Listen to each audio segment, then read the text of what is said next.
ایک طرف کہتے ہیں کہ فلاں بندے کے ساتھ اچھا زئی صاحب اور دوسروں کے ساتھ اختیار بات کر سکتے، اور دوسری طرف جو اندر میں اس کو ماشاء اللہ ایڈمنسٹریٹر کا خطاب دوں گا کہ وہی جو اس کی بہن علیمہ خان، وہ اپنے انسٹرکشن جاری کرتے اور اس کو ریجیکٹ کرتے اور مسترد کرتے کہ جو بھی بات چیت کرتے وہ ہم میں سے نہیں، ہمارا ان کے ساتھ کوئی تعلق بھی نہیں.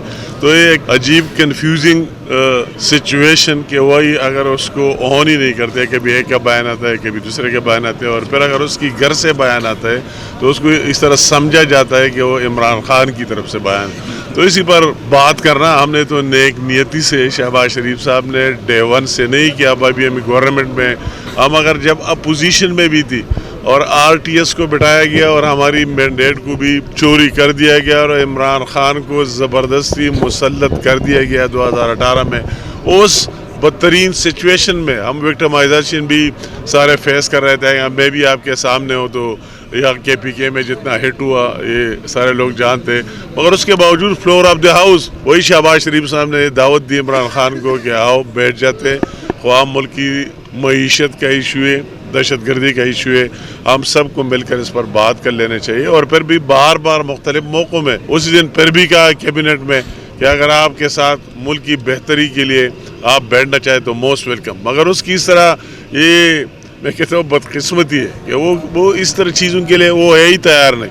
اگر وہی بات نیشنل سیکیورٹی کمیٹی کی ہو رہی تھی اور یہ ملک جل رہا ہے اور خاص کر ہمارا صوبہ جل رہا ہے، بلوچستان جل رہا ہے، تو اس سے بھی انہوں نے رائے فرار اختیار کیا اور واک آؤٹ کیا، اس میں حصہ ہی نہیں لیا. اگر وہی کوئی معیشت کی بات ہوتی ہے تو اس سے بھی بھاگ جاتے ہیں.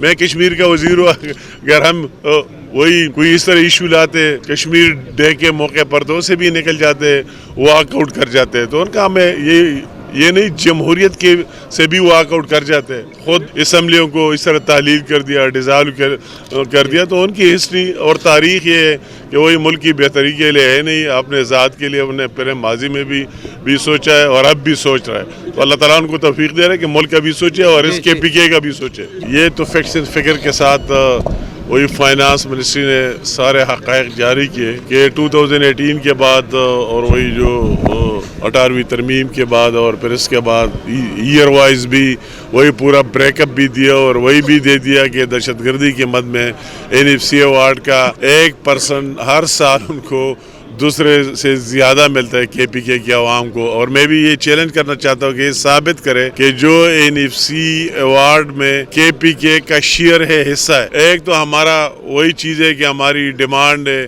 ہم کہتے ہیں کہ ہمارا یہ کلیم ہے جس کو کلیم کہتے ہیں کہ ہمیں نیٹ ہائیڈرل میں اتنا ملنا چاہیے، فلائی اتنا ملنا چاہیے، وہ تو ایک اور بات. مگر جو شدہ چیز ہے جو NFC ایوارڈ میں کے پی کے کا حصہ ہے، تو آیا ایک مہینے کے پہلے تک 15 دن سے پہلے تک اس کا ہر مہینے میں 15 تاریخ کو وہی جو اس کا شیئر ہے اس کو برابر کی بنیاد پر ملتا ہے، ایڈیشنل 1% بھی ملتا ہے. مگر یہ بدقسمتی کی بات ہے کہ اگر ہم دوسرے صوبوں میں جاتے ہیں وہی انقلاب دیکھتے ہیں، تعلیم کی بھی اور وہی صحت کی بھی، سڑکوں کا بھی، اسٹوڈنٹس کے لیے، ایگریکلچر کے لیے.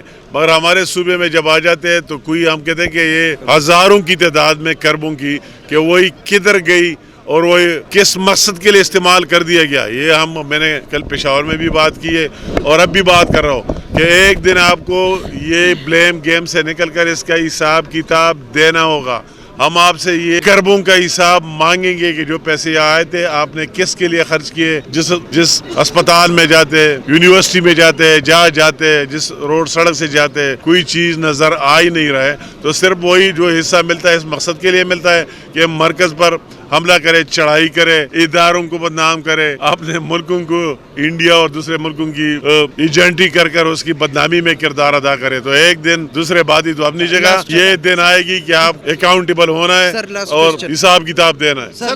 یہ بات مردان والوں سے بہتر کون جانتا ہے, کے پی کے والوں سے بہتر کون جانتا ہے کہ کیا مقصد تھا جو 9 مئی کرا دیا گیا, کیا قصور تھا. اس طرح ہم نے زندگی میں دیکھا ہی نہیں ہے. اداروں کو سب کو تباہ کرا دینا, اور ریڈیو اسٹیشن اور ٹی وی اسٹیشن اور ٹول پلازوں پر, اور وہی شہیدوں کے مقبروں پر, دوسرے جگہوں پر, اور وہی کور کمانڈر کے گھروں پر. کیا میسج دینا تھا؟ میسج تو ان کی وہی ایک ہی میسج ہے, ادارے اگر کمزور اور بدنام ہو تو یہ کام ہوگا کہ اتنے کمزور ہے کہ انڈیا کا مقابلہ نہ کر سکے. مگر وہ پہلے بھی ناکام ہوئے. ان کی اتنی کمپین کے باوجود جب ٹائم آیا تو انہوں نے ڈٹ کر دلیری سے مقابلہ کیا, اور اپنے 100 گنا بڑے دشمن کو نیچے دکھانے میں ان کو کامیابی ہوئی.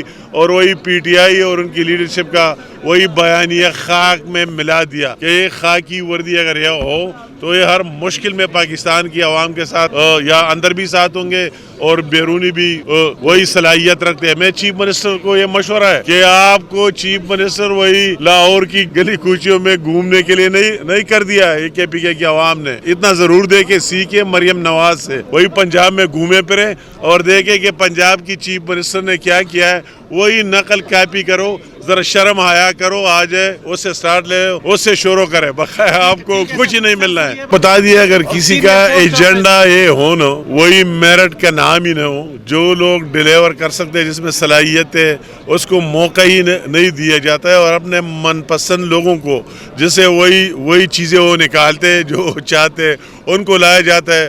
تو کس طرح اس صوبے کو آگے جانا ہوگا؟ آگے جانا تو ان کے ایجنڈے میں شامل نہیں ہے. یا اڈیالہ کے سامنے ہمارے چیف منسٹر واک کرتے, اور ابھی دوسری طرف وہی ابھی پنجاب کی گلی کوچوں میں اور وہی پٹھانوں کے ہوٹلوں میں جا کر اور سیلفیاں بنا کر اس کا وہی کام ہے. آپ کا یہ کام ہے کہ یہاں آ کر بیٹھ جائے, کوئی بہتری لائے اور ڈیلیور کرے. اس مردان کی چرچ میں عیسائی بہنوں اور بھائیوں کے ساتھ موجود ہو تو یہ ہماری اس عزم کا اظہار ہے کہ پورے مائنارٹی اور کرسچن کمیونٹی خاص کر ان کی کیا مقام ہے, کیا اس کی حیثیت ہے. اس طرح کر مریم نواز نے خود بھی کرسمس کی ریلی کو لیڈ کیا, پرائم منسٹر صاحب نے بھی فنکشن میں شرکت کی, فیلڈ مارشل عاصم منیر صاحب نے بھی شرکت کی. اور آج ہم یہ ضروری سمجھے کہ اس خوشی کے موقع پر, کرسمس کے موقع پر, اور پھر ان کو نئے سال کی مبارکباد کے لیے یا خود بنفس نفیس حاضر ہو جائے. مجھے تو خود بھی حیرت ہوئی کہ ایک طرف کہتے ہیں کہ فلاں بندے کے ساتھ اجازت صاحب اور دوسرے کے ساتھ اختیار بات کر سکتے, اور دوسری طرف جو اندر میں اس کو ماشاء اللہ ایڈمنسٹریٹر کا خطاب دوں گا کہ وہی جو اس کی بہن ہے علیمہ خان, وہ اپنے انسٹرکشن جاری کرتے اور اس کو ریجیکٹ کرتے اور مسترد کرتے کہ جو بھی بات چیت کرتے وہ ہم میں سے نہیں, ہمارا ان کے ساتھ کوئی تعلق بھی نہیں. تو یہ ایک عجیب کنفیوزنگ سچویشن کہ وہی اگر اس کو آن ہی نہیں کرتے, کبھی ایک کا بیان آتا ہے کبھی دوسرے کے بیان آتے ہیں, اور پھر اگر اس کی گھر سے بیان آتا ہے تو اس کو اس طرح سمجھا جاتا ہے کہ وہ عمران خان کی طرف سے بیان. تو اسی پر بات کرنا ہم نے تو نیک نیتی سے, شہباز شریف صاحب نے ڈے ون سے نہیں کیا. ابھی ہمیں گورنمنٹ میں ہم اگر جب اپوزیشن میں بھی تھی اور آر ٹی ایس کو بٹھایا گیا اور ہماری مینڈیٹ کو بھی چوری کر دیا گیا اور عمران خان کو زبردستی مسلط کر دیا گیا 2018 میں, اس بدترین سچویشن میں ہم وکٹمائزیشن بھی سارے فیس کر رہے تھے. میں بھی آپ کے سامنے ہوں تو یا کے پی کے میں جتنا ہٹ ہوا یہ سارے لوگ جانتے, اور اس کے باوجود فلور آف دی ہاؤس وہی شہباز شریف صاحب نے دعوت دی عمران خان کو کہ آؤ بیٹھ جاتے.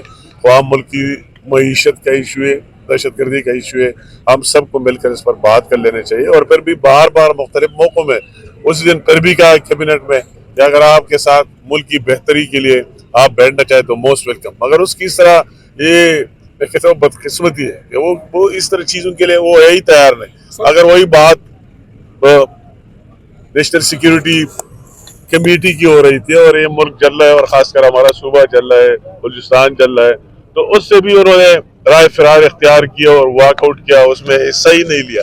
اگر وہی کوئی معیشت کی بات ہوتی ہے تو اس سے بھی بھاگ جاتے ہیں. میں کشمیر کا وزیر ہوں, اگر ہم وہی کوئی اس طرح ایشو لاتے کشمیر ڈے کے موقع پر تو اسے بھی نکل جاتے.